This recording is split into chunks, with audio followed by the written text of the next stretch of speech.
আমরা অনেক জায়গায় আছে ভালো। আমরা আশা করি সেখানে ভালোই জনগণ ভোট দিতে পারবে। কিন্তু অধিকাংশ কেন্দ্রের ব্যাপারেই কথা আছে। তো সেই ব্যাপারে আমরা আসলে বরাবরই বলে এসেছি যে দীর্ঘদিন মানুষ যেই ভোট দিতে গিয়ে যে জুলুম নির্যাতনের শিকার হয়েছে এবং ভোট দিতে না পারার মানুষের যে বেদনা, এই বর্তমান সরকার আসলে যে সুযোগটা তৈরি করে দিতে চাচ্ছেন, আমরা মনে করি রাজনৈতিক দল প্রত্যেকেই একটি অবাধ সুষ্ঠু নিরপেক্ষ নির্বাচন এটি আমাদের প্রত্যাশা হওয়া উচিত এবং এই প্রতিযোগিতায় লিপ্ত হওয়া উচিত। আমরা জনগণের কাছে আমরা ভোট প্রত্যাশা করেছি, এখন জনগণ ডিসাইড করবে তারা কাকে দেছে।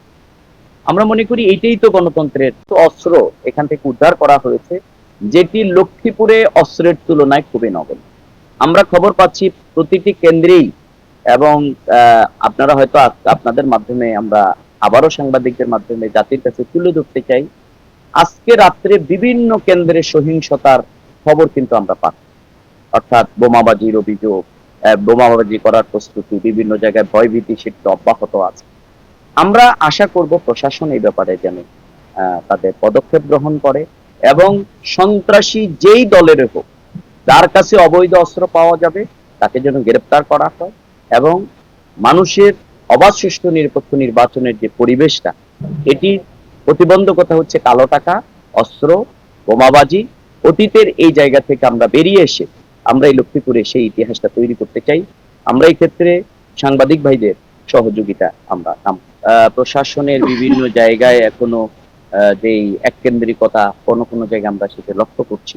আমাদের লক্ষ্মীপুরের প্রশাসন তারা তাদের জায়গা থেকে হয়তো চেষ্টা করছেন, কিন্তু আজকেও তো আমরা প্রশাসনের অনেকের ব্যাপারে আমরা অভিযোগ করেছি। আমরা এখানে যে বিষয়টাকে বলতে চাই সেটি হচ্ছে প্রশাসন যদি আরো আন্তরিক হয়, আমার মনে হয় এই জায়গাগুলোকে তারা মিনিমাইজ করতে পারে, আরো উদ্যোগী হলে এগুলো সমাধান করতে পারে। কিন্তু আমাদের একবারে করে নাই এরকম বলবো না, ওনারা কিন্তু কি করেছে, আচরণ বিধিতে কিন্তু খাবার বিতরণ কিন্তু বন্ধ আছে। আমরা বণিক সমিতি আমাদেরকে নিয়ে প্রোগ্রামের আয়োজন করে তারা সরি বলেছে যে খাবার দেয়া যায়নি, কিন্তু ওনারা প্রতিটা ওয়ার্ডে ওয়ার্ডে 1000, 900, 1500 খাবারের আয়োজন করছে। অনেক জায়গায় গিয়ে কিন্তু প্রার্থী কিন্তু জরিমানার শিকার হয়েছে। 3-4টি জায়গায় এই জরিমানা করা হয়েছে, প্রশাসন করেছে। তো প্রশাসন একবারে করে না আমরা তা বলবো না, কিন্তু প্রশাসনের এই বিষয়গুলো আরো দেখা উচিত বলে আমরা মনে করি।